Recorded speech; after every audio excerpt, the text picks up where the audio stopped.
प्रचारक भेजे ना जाएं तो कैसे प्रचार करेंगे? जब कलीसिया प्रचारकों को भेजेगी वो प्रचार करेंगे। जब प्रचारक प्रचार करेंगे वो विश्वास करेंगे, वो सुनेंगे और फेथ करेंगे। जब फेथ करेंगे तो वो फिर नाम लेंगे। जब नाम लेंगे तो उद्धार होगा। शैतान को पता है यदि प्रचारकों को मैं बंद कर दूं तो वो उद्धार का काम रुकता है। प्रचारक अपना काम कर रहा है, क्या कलीसिया अपना काम कर रही है कि नहीं? मुझे एक बात मालूम है, जब परमेश्वर का आत्मा आपकी अगुवाई करता है, जब वो आपको गाइड करता है, जब वो आपको एक जर्नी पे लेके जाता है, एक यात्रा पे लेके जाता है, एक बुलाहट पे लेके जाता है। अब्राहम, जब अब्राम था और परमेश्वर ने कहा अपने पिता के घर को छोड़ और मेरे संग चल और मैं तुझे जहां दिखाऊंगा उसी जगह पे तू जा।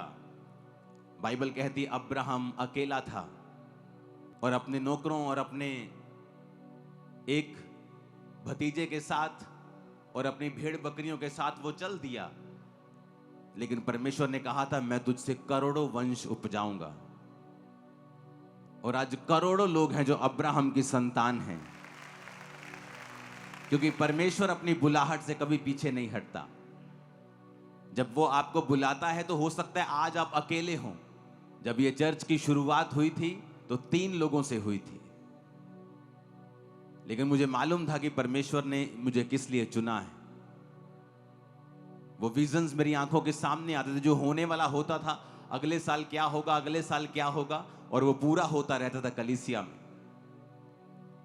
क्रूसेड्स, खुदा के काम इतने बिग वे में होंगे, हैरान हो जाएंगे लोग। इसका आधार क्या है? जो हम कर रहे हैं, क्या वो वचन के मुताबिक कर रहे हैं? हमें यह भी सोचना चाहिए, क्या जो हम कर रहे हैं क्या वचन के मुताबिक है? तो वचन कहता है रोमियो 10 उसकी 13 और 14 आयत, क्योंकि जो कोई प्रभु का नाम लेगा वो उद्धार पाएगा। सब कलीसिया बोलो आमीन। 13 आयत को पढ़ेंगे, रोमियो 10 उसकी 13 आयत, क्योंकि जो कोई प्रभु का नाम लेगा वो उद्धार पाएगा। अब 14 आयत को पढ़ेंगे, फिर जिस पर उन्होंने विश्वास नहीं किया उसका नाम कैसे लें? अपने पड़ोसी को बोलो, जिस पर उन्होंने विश्वास नहीं किया उसका नाम कैसे लें? फिर लिखा जिसके विषय में सुना नहीं उस पर विश्वास कैसे करें? और फिर लिखा है और प्रचारक बिना कैसे सुने? कहता जो कोई प्रभु का नाम लेगा वो उद्धार पाएगा। उद्धार को जब हम यूनानी भाषा में पढ़ते हैं, जिस ओरिजिनल भाषा में बाइबल लिखी गई थी, उसका मतलब है सोटेरिया, जिसका मतलब है डिलीवर होना, हेल्थ, सेव होना। उद्धार का मतलब सिर्फ आत्मिक उद्धार नहीं है, सिर्फ स्वर्ग जाना नहीं है। उद्धार का मतलब स्वर्ग जाना है, उद्धार का मतलब हीलिंग है, उद्धार का मतलब फाइनेंशियल उद्धार है, फिजिकल उद्धार है, मेंटल उद्धार है, हर तरह का उद्धार है, हर तरह की हीलिंग है जो परमेश्वर आपको देता है। हाँ, उसमें जो आत्मिक स्वर्ग जाना है, आत्मिक अनंत जीवन है, वो टॉप के ऊपर है, वो प्रायोरिटी टॉप के ऊपर है, वो सबसे पहले आता है कि आप अनंत जीवन के वारिस होंगे। लेकिन उसका कंप्लीट मतलब है कि आप अनंत जीवन भी जाएंगे और इस धरती के ऊपर भी आप छुटकारा पाएंगे शैतान से, बीमारियों से, तकलीफों से, वो मेंटल टॉर्चर से, वो शैतानी डिप्रेशन से, वो फाइनेंशियल टॉर्चर से, वो बोझ से, वो जुए से जो आपके सिर पे हो रहा वो ऊपर नहीं देख पा रहे हैं, उस बोझ से परमेश्वर ने कहा जो कोई परमेश्वर का नाम लेगा वो उद्धार पाएगा। और वचन कहता है कि यहूदियों, 12 आयत में लिखा यहूदियों और यूनानियों में कुछ भेद नहीं। इसका मतलब क्या? इसका मतलब चाहे वो क्रिश्चियन हो चाहे नॉन क्रिश्चियन हो, जो कोई परमेश्वर का नाम लेगा वो उद्धार पाएगा। 12 आयत में लिखा यहूदियों और यूनानियों में कुछ भी भेद नहीं, क्योंकि वो सबका प्रभु है और अपने नाम लेने वालों का के लिए उदार है। कहता चाहे कोई यहूदी हो चाहे कोई यूनानी हो, यानी चाहे कोई परमेश्वर को पहले से मानने वाला हो चाहे ना हो, जो कोई प्रभु का नाम लेगा वो उद्धार पाएगा। वो उद्धार शारीरिक है, वो उद्धार आत्मिक है, वो उद्धार फाइनेंशियल है। वो छुटकारा पाएगा अपने कर्जों से भी, अनंत जीवन को पाएगा, वो स्वर्ग राज्य का अधिकारी होगा। जो कोई परमेश्वर का नाम लेगा वो उद्धार पाएगा। यहूदियों और यूनानियों में कुछ भी भेद नहीं। जो कोई आएगा और जीसस का नाम लेगा वो बचाया जाएगा अपनी शर्मिंदगियों से, अपने कर्जों से, पापों से, दुखों से, बांझपन से। जो कोई, एनीबॉडी। परमेश्वर नहीं कहेगा तू किस धर्म से आता है, तूने कितने पाप किए हैं। अगर हम माफी मांगेंगे और परमेश्वर के पास आएंगे तो उसने कहा तो उद्धार पाएगा। तेरे पाप चाहे लाल रंग के हों, मैं उन्हें माफ कर दूंगा। तेरे पाप चाहे ऐसे हों कि बहुत ही गाढ़े हैं, कलर के हैं, ऐसे हैं जो माफ नहीं किए जा सकते लोगों के द्वारा, लेकिन मैं उन्हें माफ कर दूंगा। पर 14 आयत में एक सवाल किया है पौलुस ने। कहता है जिस पर उन्होंने विश्वास नहीं किया उसका नाम कैसे लेंगे। कहता तुम कहते हो कि जब कोई प्रभु का नाम लेगा वो उद्धार पाएगा, पर कहता जब तक लोगों को विश्वास नहीं है वो नाम कैसे ले जीसस का। फिर कहता विश्वास तभी करेंगे जब सुनेंगे। जिसके विषय में सुना नहीं है उस पर विश्वास कैसे करेंगे। जब मेरे को यीशु मसीह के बारे में बताया गया तो मैंने परमेश्वर के ऊपर विश्वास किया। अगर मेरे को कोई बताता ही नहीं तो मैं विश्वास कैसे करता। आपको किसी ने बताया, आपने YouTube के ऊपर सुना, आपको किसी बहन ने बताया, किसी रिश्तेदार ने बताया, आपने कहीं इंटरनेट पे देखा, आपने कहीं से बात सुनी, आपने कोई पोस्टर पढ़ा, आपने कोई पंफलेट पढ़ा, आपने कोई फ्लेक्स पढ़ी जो जहां यीशु मसीह के वचन के बारे में लिखा हुआ था, कहीं से आपने सुना या कहीं से आपने पढ़ा तो ही आपने विश्वास किया। फिर आप चर्च आए, चाहे आपको पूरा विश्वास नहीं था, फिर आपने और सुना, गवाहियां सुनी कि इतने लोग खरीदे नहीं जा सकते हैं। हर रोज, हर संडे, हर थर्सडे 500 लोग गवाहियां दे रहे, इतने लोग खरीदे नहीं जा, कुछ तो है। और लिखा जब आप विश्वास करेंगे तभी आप परमेश्वर का नाम लेंगे। क्योंकि जब तक आपने सुना नहीं है आप विश्वास नहीं कर सकते। जब आप विश्वास करेंगे तभी आप परमेश्वर का नाम लेंगे, और जब आप नाम लेंगे तब आप उद्धार पाएंगे। फिर आगे लिखा है और कहता जिसके विषय में सुना नहीं उस पर कैसे विश्वास करें, और प्रचारक बिना कैसे सुने। अपने पड़ोसी को बोलो प्रचारक बिना कैसे सुने। 15 आयत में लिखा है और यदि भेजे ना जाएं, अपने पड़ोसी को बोलो यदि भेजे ना जाएं, यदि भेजे ना जाएं तो कैसे प्रचार करें। जैसा लिखा है उनके पांव क्या ही सुहावने हैं जो अच्छी बातों का सुसमाचार लाते हैं, सुनाते हैं। आमीन। अब कहता प्रचारक बिना सुने कैसे, क्योंकि विश्वास सुनने से और सुनना मसीह के वचनों से पैदा होता है। अगर विश्वास नहीं किया तो नाम कैसे लेंगे। तो नाम लेने से पहले विश्वास करना जरूरी है, और विश्वास लाने के लिए सुनना जरूरी है, और सुनने के लिए कहता प्रचारक बिना कैसे सुने। प्रचारक बिना कैसे सुने। और कहता यदि प्रचारक भेजे ना जाएं तो कैसे प्रचार करें। यह एक सीक्रेट है। प्रेरितों के काम की कलीसियां क्यों आशीषित थीं? क्योंकि उनको अपना रोल मालूम था कि लोग विश्वास तभी करेंगे जब वो सुनेंगे यीशु मसीह के बारे में। और सुनाएगा कौन? प्रचारक। प्रचारक यदि भेजे नहीं जाएंगे तो प्रचार कैसे करेंगे। आज आप मुझे सुन पा रहे हैं क्योंकि साउंड टीम ने अपना काम किया है। आज हम हॉल के नीचे बैठे हैं क्योंकि हम सब ने कंट्रीब्यूट किया है, और इस हॉल को हमने बना के हम बैठे हैं।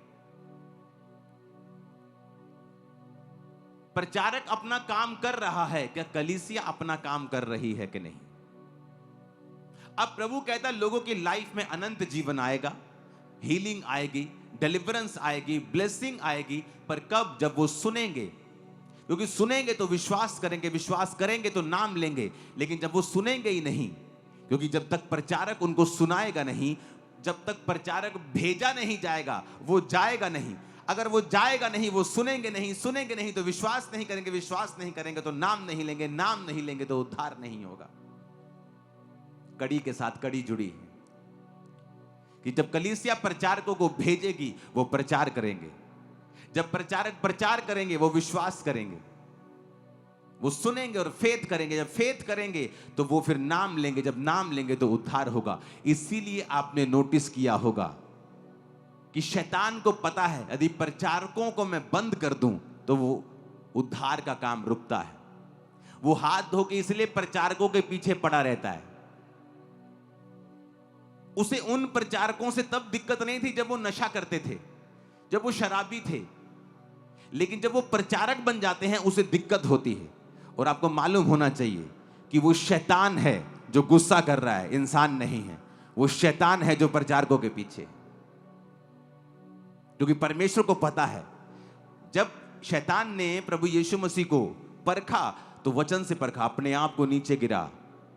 तेरे पिता के वचन में लिखा है कि जब तू अपने आप को नीचे गिराएगा, तेरे पिता के दूत तुझे संभाल लेंगे, तेरे पांव में पत्थर से ठेस ना लगेगी। जीसस ने कहा पिता के वचन में यह भी लिखा है कि तू अपने प्रभु, अपने परमेश्वर की कभी भी परीक्षा ना कर। शैतान वचन जानता है, उसे पता है प्रचारक अगर भेजे जाएंगे, अगर प्रचारक अगर जाएंगे तो वो प्रचार करेंगे, अगर करेंगे तो लोग सुनेंगे, सुनेंगे तो विश्वास करेंगे, विश्वास करेंगे तो नाम लेंगे, नाम लेंगे तो उद्धार मिलेगा। इसलिए वो चाहता है कि प्रचारकों को रोका जाए, किसी तरह से प्रचारकों को बंद किया जाए। लेकिन शैतान और उसके सब एजेंट्स, प्रचारक 10 गुना बढ़ने वाले हैं। यहां मैं आपको बता रहा हूं, मैंने आपको एक प्रोफेसी दी थी पिछले साल या उससे पिछले, मैंने कहा था कि आने वाले समयों में परमेश्वर यहां पर इस देश में ऐसे लोगों को उठाएगा जो अपनी रीति और रिवाजों से काम करेंगे, जो अपने ही जो कल्चर जहां पे वो पैदा हुए हैं उस तरीके से वो लोगों को बचाएंगे। जिस तरह पौलुस कहता है, जब मैं यहूदियों में गया मैं यहूदियों के जैसा बन गया, मैं यूनानियों में गया मैं यूनानियों के जैसा बन गया, ताकि मैं बहुत से लोगों को अपने जैसा लगूं और मैं बहुत से लोगों का उद्धार करा सकूं। यह बेवकूफी है। आप जानते हैं बाइबल ना तो मेकअप के खिलाफ है ना ही मेकअप के साथ है। ये आपका अपनी चॉइस है। ओवर मेकअप नहीं होना चाहिए, हम सबको पता है। ओवर बहुत ही इतने बड़े बड़े आंखों, बहुत ही ओवर कर लिया, वो स्पिरिचुअल चीजों से बाहर हमें कर देती है। लेकिन अगर आप ये समझें कि आप मान लीजिए आप अमेरिका में हैं और आप वहां पर उन लोगों को प्रचार कर रहे हैं और आप बिल्कुल मेकअप नहीं करते और बिल्कुल वाइट सूट में हमेशा रहते हैं, आप उन लोगों को जल्दी इंप्रेस नहीं कर पाएंगे। आपको उनके जैसा लगना होगा कि हम भी आपके जैसे हैं, ताकि उद्धार हो सके, आत्मा बच सके। इसलिए पौलुस ने कहा मैं यहूदियों के लिए यहूदियों के जैसा बना, यूनानियों के लिए मैं यूनानियों के जैसा बना। अगर आप इंडिया में आएंगे और आप जैसे फॉरेन कंट्रीज में लेडीज प्रचार करती है, अगर आप यहां करने की कोशिश करेंगे, लोग आपसे इतना इंप्रेस नहीं होंगे, क्योंकि उनको वो कल्चर के बारे में मालूम नहीं है। आप जहां रहते हैं आप उस तरीके से प्रीच करेंगे ताकि आप लोगों को आपका पहनावा, आपकी चीजें एक उद्धार के लिए, क्योंकि परमेश्वर ने सब जातियों के लिए अपनी जान दी है, कि आप एक रुकावट ना हो, आप ऐसे ना हो कि आप मूर्ख लगें, आप अलग लगें, ताकि लोग परमेश्वर के सुसमाचार को समझें, पहचानें और उसे कबूल करें। कितने मेरी बातों को समझ रहे हैं? अगर ये बुद्धि होती तो लोग बचाए जाते। अगर ये विजडम वो यूज करते, अगर बाइबल की राइट नॉलेज वो लेते, तो ऐसा नहीं होता। हालेलुया। इसलिए परमेश्वर ने कहा, मैं तुम्हें भेड़ के समान भेड़ियों के बीच में भेजता हूं। तुम सांप की तरह बुद्धिमान रहो और कबूतर के नाई भोले भी रहो। कबूतर किसी का नुकसान नहीं करता और सांप चालाकी से बचता है। उसने कहा, प्रचारक अगर भेजा नहीं जाएगा तो वो कैसे प्रचार करेगा? पौलुस ने जिस कलीसिया का थैंक्स किया कि अब मेरा परमेश्वर तुम्हारी हर घटी को महिमा सहित मसीह यीशु में पूरा करेगा, वो कलीसिया थी जिसने अमीर ना होने के बावजूद भी पौलुस को लिखा, बार बार मिशनरी कामों के लिए अपने चंदे को भेजकर उसकी सहायता की थी। और सब जानते हैं पौलुस जो था वो टेंट बनाने का काम करता था, उसका बिजनेस था, उसका और उसके साथियों का। वो कलीसिया के ऊपर भार नहीं डालता था। कलीसिया को भी पता था कि जो हम पौलुस के जीवन में इसकी सेवकाई में बो रहे हैं, ये सारा यरूशलेम में सारा कलीसियाओं की उन्नति में और कलीसियाएं बनाने में इस्तेमाल हो रहा है। इसीलिए उसने कहा था कि अब परमेश्वर तुम्हें, क्योंकि तुमने वचन पूरा किया है, हम प्रचारकों को तुमने भेजने में सहायता की है, अब हमारा परमेश्वर भी तुम्हारी सहायता करेगा। इसलिए उन लोगों की आशीष हमेशा डबल होती है, 4 गुना 10 गुना होती है जिन्होंने प्रचारकों की सहायता की है। इसलिए आप देखते हैं वो कलीसियाएं आशीषित होती जाती हैं जिनका मकसद प्रचारकों को भेजना होता है। आप एक ऐसी कलीसिया में जब जुड़ जाती हैं जिसका मकसद प्रचार करना है, इवेंजलिज्म करना है, सुसमाचार देना है, और आप ऑटोमेटिकली वो प्रार्थना भी उनके लिए करने लगते हैं, आप वहां बोने भी लगते हैं, आप फास्टिंग करने लगते हैं, आप देखने लगते हैं कि परमेश्वर ने आपकी लाइफ के ऊपर आपको ब्लेस किया है, क्योंकि अब आप परमेश्वर के वचन को पूरा कर रहे हो। यदि प्रचारक भेजे नहीं जाएंगे तो प्रचार कैसे करेंगे? हमें ये बुद्धि यूज करने की जरूरत है कि परमेश्वर ने आपकी एक डिवाइन ड्यूटी लगाई है। आपका काम है अपने पास्टर्स के लिए प्रार्थना करना, आपका काम है बोना, आपका काम है फास्टिंग करना, आपका काम है प्रेयर करना कि परमेश्वर सुसमाचार के रास्ते ओपन हो और बहुत से लोग तुझे सुने, बहुत से लोग सुसमाचार के ऊपर विश्वास करें और बचाए जाएं। आमीन, आमीन। अपने पड़ोसी को बोलो, यदि भेजे ना जाएं तो वचन कहता है कि वो कैसे प्रचार करें। देखो क्वेश्चन कर रहा है वो आपसे, कहता है यदि भेजे ना जाएं तो कैसे प्रचार करें? फिर प्रचारक तो तैयार है, कहता अगर वो भेजे ना जाएं तो कैसे प्रचार करें? और उनको भेजने वाला कौन होता है? कलीसियाएं। इसलिए बहुत से लोग सेवा कंटिन्यू नहीं कर पाते। क्यों? उन्हें मकसद भूल जाता है कि हमारा काम है इस प्रचारक के साथ रहना और इसको भेजना, ताकि बहुत से लोग बचाए जाएं। उसमें डिफिकल्टी होगी, मुश्किलें आएंगी, चैलेंजेस आएंगे, पर्सनल चैलेंजेस आएंगे, लेकिन वो सबको आएंगे क्योंकि वो डिवाइन काम है, वो ईश्वरीय काम है और शैतान जानता है कि इस काम के जरिए कैसे कैसे लोग बच रहे हैं। अपने पड़ोसी को बोलो, मैं भेजूंगा। आमीन, आमीन। और फिर देखो कैसे परमेश्वर काम करता है, वो किस तरह से आपके लाइफ में काम करता है। और यही तरीका है आपकी आशीष का। क्यों प्रेरितों के काम की कलीसिया लोग हील हो जाते थे जल्दी? क्यों उनकी लाइफ में मिरेकल ज्यादा होते थे? इसी वजह से उनकी लाइफ में मिरेकल ज्यादा होते थे, क्योंकि उनकी जिंदगियां परमेश्वर के लिए समर्पित थी। परमेश्वर उनको छोड़ता नहीं था। आपकी लाइफ में आप देखना उन लोगों की लाइफ में जो जीवित चर्चिस के साथ हैं, सुसमाचार फैलाने वाली, कंप्लीट गॉस्पल देने वाली, उस चर्च के लोग आपको हमेशा ज्यादा आत्मिक और ब्लेस्ड मिलेंगे। हालेलुया। मैंने आपको प्रोफेसी दी थी 2 साल पहले कि ऐसे लोग उठेंगे जो अपने अपनी रीतियों से प्रचार करेंगे। हां, जब आप कोई सॉन्ग निकाले तो आपकी वर्डिंग नॉन बिब्लिकल नहीं होनी चाहिए, बदले की भावना वाली वर्डिंग नहीं होनी चाहिए। ना रख दांगे, ना पतांगे, टाक दांगे, ऐसा नहीं होना चाहिए। वर्डिंग बिब्लिकल ही हो, उसकी ट्यून कोई भी हो सकती है, वो उन उन उस एरिया के मुताबिक हो सकती है, उस देश के मुताबिक हो सकती है, उस कल्चर के मुताबिक हो सकती है। लेकिन बाइबल के वर्ड जो हैं, जो बाइबल की स्पिरिट है, जो क्रिश्चियन स्पिरिट है, उससे बाहर आप नहीं जा सकते हैं। हालेलुया। और लोगों को भी ये समझना चाहिए कि विरोध करने की बजाय आप उसे समझा सकते हैं पर्सनली फोन करके कि ब्रदर नेक्स्ट टाइम जब आप सॉन्ग निकालें तो इस स्पिरिट के साथ निकालें, क्योंकि ये परमेश्वर ने कहा था मुझसे कि लोगों को बोलना, 2 साल पहले की ये बात है कि विरोध ना करें, क्योंकि ऐसे लोग उठेंगे जो अपनी अपनी तरीके से, अपने अपने रीतियों से वो प्रीच करेंगे और लोगों को अपनी ओर खींचेंगे। और ये शुरुआत हुई, बहुत कुछ होगा आपकी आगे। हर स्टेट में आप देखोगे, हर स्टेट में आप देखोगे बड़ा काम होते हुए। आमीन, ऊंचे वाला चाहिए चर्च। Hallelujah, hallelujah.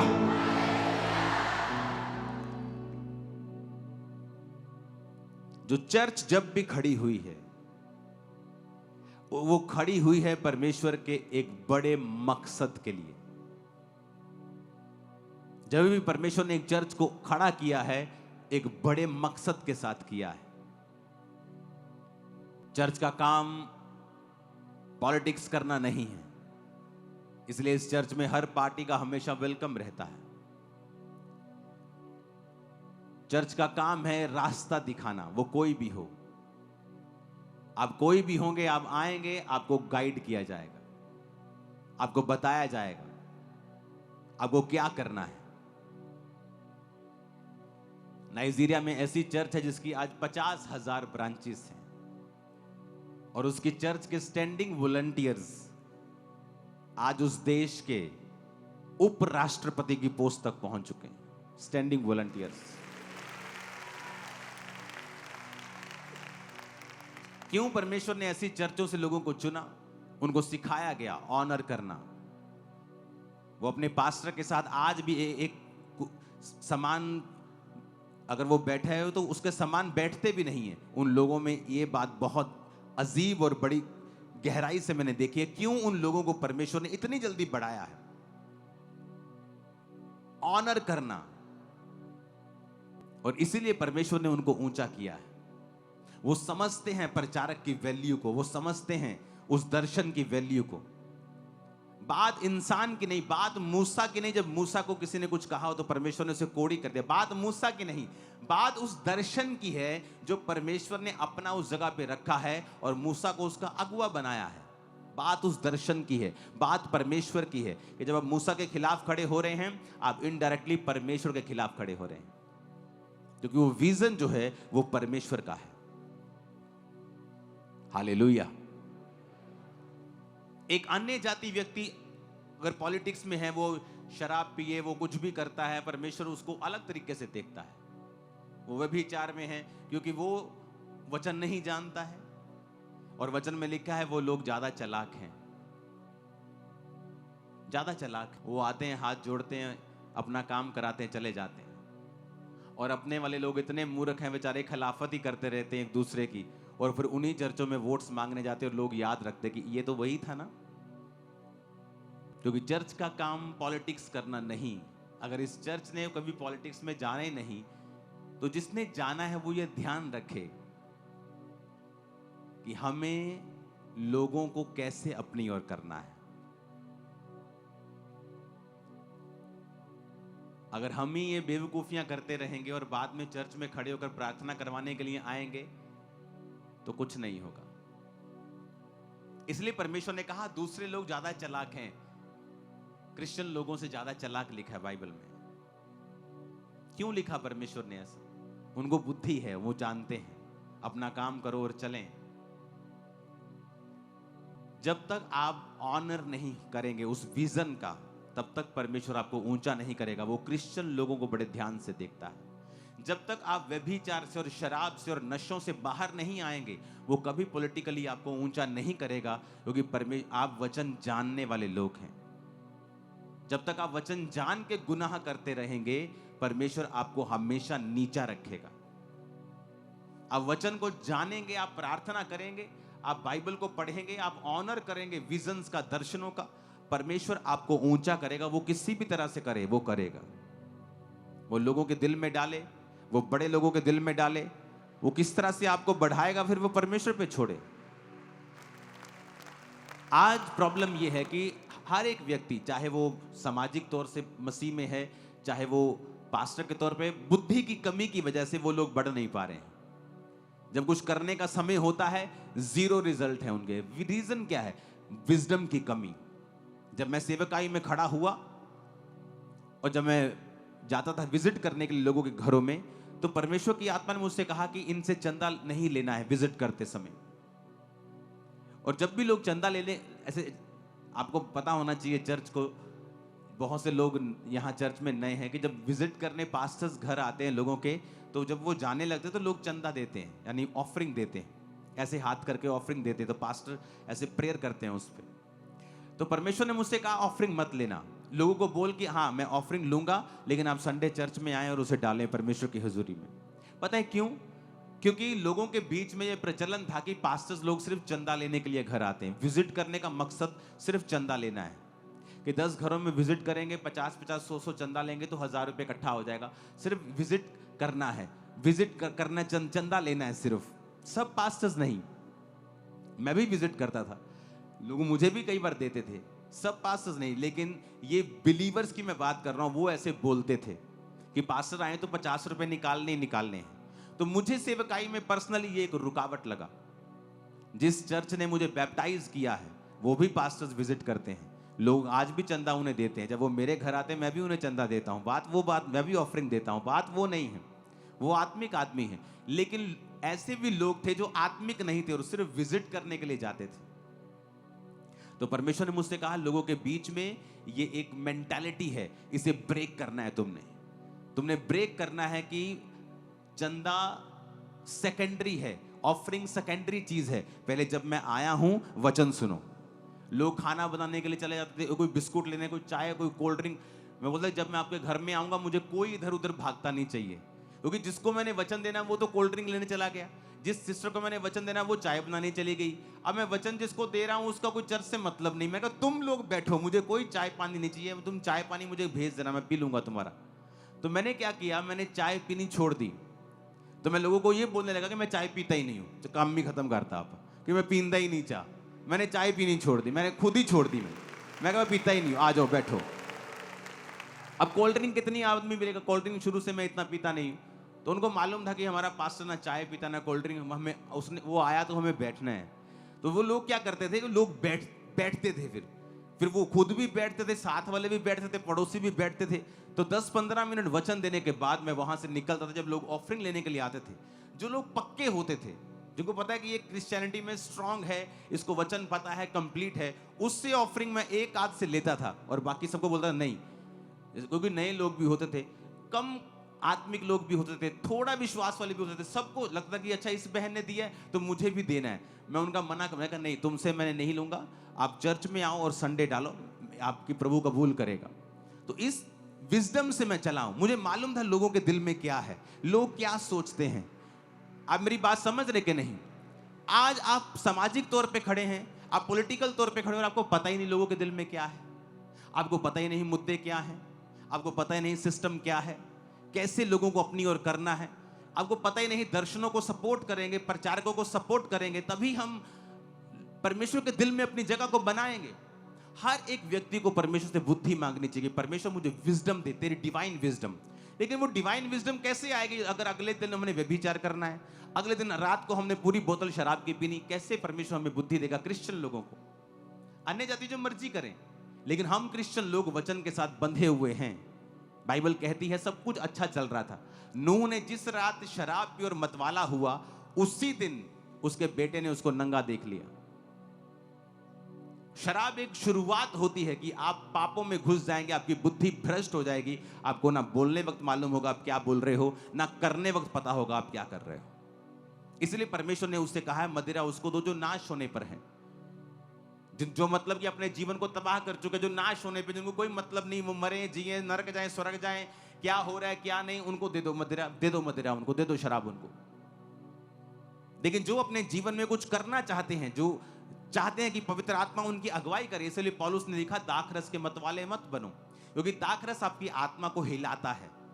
एक कमजोर आदमी भी दलेर फील करता है, और परमेश्वर नहीं चाहता कि तुम ऐसी दलेरी एक शराब के साथ फील करो। इसलिए वो कहता, तुम वो दलेरी पवित्र आत्मा के भरने से महसूस करो। कि जब आप पवित्र आत्मा से भरते हैं, आप सेम फीलिंग होती है आपको, आप दलेर हो जाते हैं। कितने मेरी बात को समझ रहे हैं? ये हमें बुद्धि की जरूरत होती है। सेवकाई में बुद्धि लगती, डिवाइन विजडम, शारीरिक बुद्धि नहीं। अगर वो ऐसा कर रहा है मैं भी ऐसा कर लूं, नो नो नो। ईश्वरीय बुद्धि कि परमेश्वर कैसे कार्य कर रहा है, लोगों के हृदयों में क्या है, कैसे मैं परमेश्वर का काम करूं। इस तरह से मैंने परमेश्वर के काम को स्टार्ट किया, और लोगों ने समझा कि नहीं, ये हमें वचन देने ही आए हैं, ये हमारी स्पिरिचुअल लाइफ को ही देख रहे हैं, ये हमें फीड कर रहे हैं, ये अपनी भेड़ों का ध्यान रख रहे हैं। कितने मेरी बातों को समझ रहे हैं? और ऐसे ऐसे ऐसे करते कलीसियाएं बढ़ती गई, हर जगह बुद्धि इस्तेमाल हुई, डिवाइन विजडम। परमेश्वर क्या चाहता है, वो क्या करना चाहता है, कैसे करना चाहता है। Hallelujah, hallelujah, hallelujah. आप जिस भी फील्ड में हैं, प्रभु से डिवाइन विजडम को मांगो, ईश्वरीय बुद्धि को मांगो, और देखो परमेश्वर फिर क्या करता है। क्यों सुलेमान ने बुद्धि मांगी? उसे मालूम था मैं राजा की कुर्सी पे बैठ गया हूं, लेकिन यह बुद्धि के बिना चलाना इसको पॉसिबल नहीं है। इसलिए उसने परमेश्वर के सामने बलियों को चढ़ाया, और परमेश्वर उसके सपने में आगे जब खुश हुए तो कहा, तुझे क्या चाहिए? उसने कहा, मुझे विजडम चाहिए परमेश्वर, मैं तेरे लोगों का न्याय कर सकूं। और जब बुद्धि आती है तो बाकी चीजों की समझ भी परमेश्वर ने खोल दी। वचन में लिखा है कि बहुत महंगे महंगे घोड़े सुलेमान जो था वो अरब से लाता था और लोगों को बेचता था। हर चीज की उसको नॉलेज थी, घोड़ों से लेके, मछलियों से लेके, सोने और चांदी और सब मेटल्स को लेके, सब चीजों के बारे में उसे मालूम था। इसीलिए तो वो सबसे अमीर था। लोग बोलते जी फलाना राजा सबसे अमीर था, जी ये फलाना राजा सबसे अमीर था। नो नो नो, सुलेमान के जैसा अमीर कोई नहीं था। अगर आप उसके सोने की ही गिनती कर लें, चांदी की ही गिनती कर लें, वचन में लिखा है कि चांदी तो ऐसी हो गई थी जैसे लोहा होता है, वो अनगिनत थी। इतना सोना था उसके राज्य में। क्यों? जब बुद्धि आती है आपको सब चीजों की समझ आती है। आपको घर कैसे चलाना है, बिजनेस कैसे चलाना है, बच्चों को कैसे चलाना है, वाइफ को, हस्बैंड को क्या बोलना है, क्या, ये बुद्धि आपको परमेश्वर का वचन देता है, उसका आत्मा आपको देता है। जब आप प्रार्थना करते हैं सुबह उठ के, आप प्रभु को इनवाइट करते हैं, आप बाइबल पढ़ते हैं, आप फास्टिंग करते हैं, क्रिश्चियन लाइफ बिताते हैं, परमेश्वर में सही जीवन बिताते हैं, फिर आप जिस भी फील्ड में होंगे परमेश्वर का आत्मा आपकी अगुवाई करेगा। और इस बुद्धि के द्वारा ही फिर आप आगे बढ़ते हैं। अगर वो उसमें कमी है, वो आप ही का नुकसान करती है, किसी का नहीं। हालेलुया।